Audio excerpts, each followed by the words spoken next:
Hi friends, welcome to my channel. ఇప్పుడు నేను చదివి వినిపించబోయే చందమామ కథ పేరు మంగమ్మ ప్రశ్న. ఒక గ్రామంలో భద్రయ్య అనే మోతుబరి రైతు ఉండేవాడు. అతని ఇంటి పక్కనే మంగమ్మ అనే పేదరాలు గుడిసె వేసుకొని అందులో ఉంటూ పూలు పెంచి అమ్ముకొని తన 5 ఏళ్ల మనవడితో జీవిస్తూ ఉండేది. మంగమ్మ గుడిసె ఉన్న ఆవరణ తన ఆవరణతో కలుపుకోవాలని భద్రయ్యకు దుర్బుద్ధి పుట్టింది. అతను మంగమ్మను పిలిచి, చూడు మంగమ్మ, నేను మా ఇంటిని పెంచాలనుకుంటున్నాను. నీ స్థలం నాకు ఇచ్చేయి, నీకు నష్టం లేకుండా అంతో ఇంతో ముట్ట చెప్పుతాలే అన్నాడు. అందుకు మంగమ్మ ఒప్పుకోలేదు. నాకు నా మనవడికి ఉన్నదే ఆ గుడిసె, దాన్ని వదిలేసి ఎక్కడికి పోను? అదే మా పంచ ప్రాణాలు. నా భర్త, కోడలు, కొడుకు ఆ గుడిసెలోనే చనిపోయారు. నా ప్రాణాలు కూడా ఆ గుడిసెలోనే పోతే నాకు తృప్తి అన్నది ఆమె భద్రయ్యతో. నయాన మంగమ్మను ఒప్పించలేక భద్రయ్య ఆమెను బెదిరించాడు. నువ్వు ఆ గుడిసెను రేపటిలోగా ఖాళీ చేసి తీరాలి అన్నాడు. నేను నా గుడిసెను ఎందుకు ఖాళీ చేయాలి నీ లెక్క ప్రకారం అని మంగమ్మ అడిగింది. భయానా కూడా మంగమ్మ లొంగకపోయేసరికి భద్రయ్య దౌర్జన్యానికి దిగాడు. అతను తన పాలేర్లను పిలిచి గుడిసెలోని సామాన్లను బయట పారేయించి గుడిసెను పీకించేశాడు. మంగమ్మ ఏడుస్తూ వెళ్ళి తనకు జరిగిన అన్యాయాన్ని గ్రామ పెద్దలకు చెప్పుకున్నది. గ్రామ పెద్దలు పంచాయతీ జరిపి భద్రయ్యను కూడా పిలిపించి సంజాయిషి అడిగారు. ఈ ముసలిదాని కొడుకు బ్రతికి ఉండగా నా దగ్గర 100 రూపాయలు అప్పుగా తీసుకొని పత్రం రాసి ఇచ్చాడు. దీని భర్త గాని ఈ ముసలిది గాని ఇంతవరకు వడ్డీ అయినా చెల్లు వెయ్యలేదు.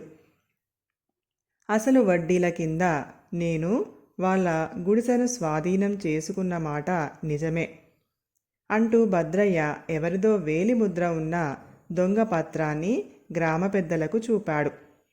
గ్రామ పెద్దలు ఆ పత్రాన్ని నమ్మి భద్రయ్యకు అనుకూలంగా తీర్పు చెప్పారు. ముసలిదానికి న్యాయం జరగకుండా పోయింది.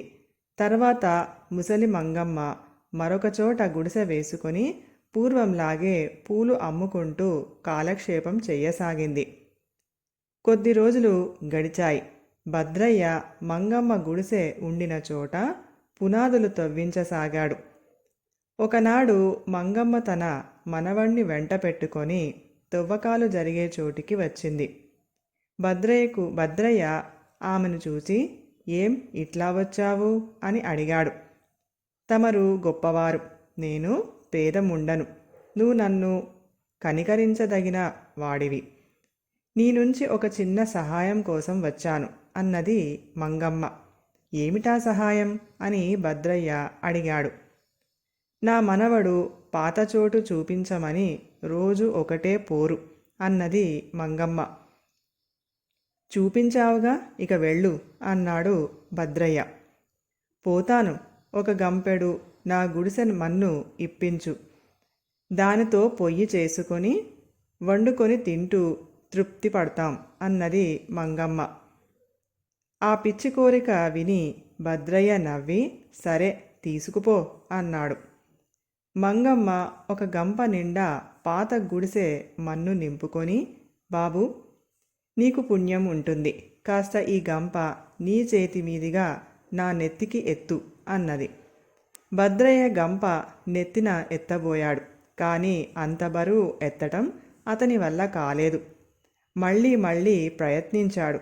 ముచ్చెమటలు పోసాయి గాని ప్రయోజనం లేకపోయింది. మంగమ్మ గట్టిగా నవ్వి, ఈ గంపెడు మన్ను మోయలేని వాడివి ఇంత మన్ను ఎలా మోద్దామనుకున్నావు నాయనా అని ప్రశ్నించింది.